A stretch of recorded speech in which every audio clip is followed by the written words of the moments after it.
para sa inyo dito sa Family Feud today. So at this point, nasa waiting area sa likod si Sunshine, hindi niya tayo naririnig. Karel, it's time for Fast Money. Alright. Let's do it. Give me 20 seconds on the clock, please. Here we go! On a scale of 1 to 10, 10 being the highest, gaano kalakas ang loob mong makipag-usap sa mga stranger na kasama mo sa pila? Go. 6. 5. Pinag-aawayan ng magkakapatid na adults. Pera. Adults. Divorce. Pera.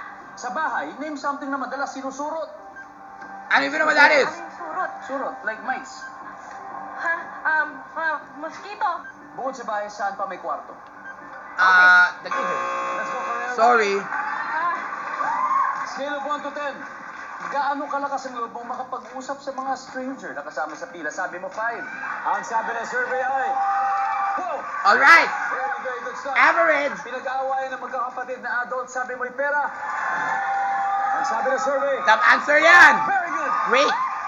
Nice one. Sa bahay, name something na madalas sinusurot. hindi ko alam yun. Ano Oo, ba yun? pero ang nasabi mo ay mosquito, pero... Let's see kung meron ng sagot dyan. Survey says... Nope. Bukod sa bahay, saan pa may kwarto? Ang sabi mo ay sa office. Ang sabi ng Pwede survey, naman. Yes. Okay. Tapos, number 5, hindi na natin naabutan. So, Bilis. yeah. Ah. But you got 71 points. Good start. Thank Good you, start. thank Good you. start, Karel. Let's Yeah, I don't know welcome what the back fifth Sunshine. question is, but never mind. Sunshine.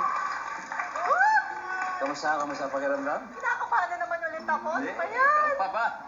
Madali lang to. At saka medyo good news kasi si Karel nakakuha ng 71 points. Pwede, di ba? 1:30 to go. 129. Para makuha ang additional 100,000 pesos. Let's go, Sunshine. Give me 25 seconds on the clock. Let's do this. Yan, at this point po, makikita na ng mga manonood ang sagot ni Karel. Ito na. On a scale of 1 to 10, 10 being the highest, gaano kalakas ang loob mo makipag-usap sa mga stranger na kasama mo sa pila? Go. 8. Pinag-aawayan ng magkakapatid na adults. Gawaing bahay. Sa bahay, name something na madalas sinusuro. Kama.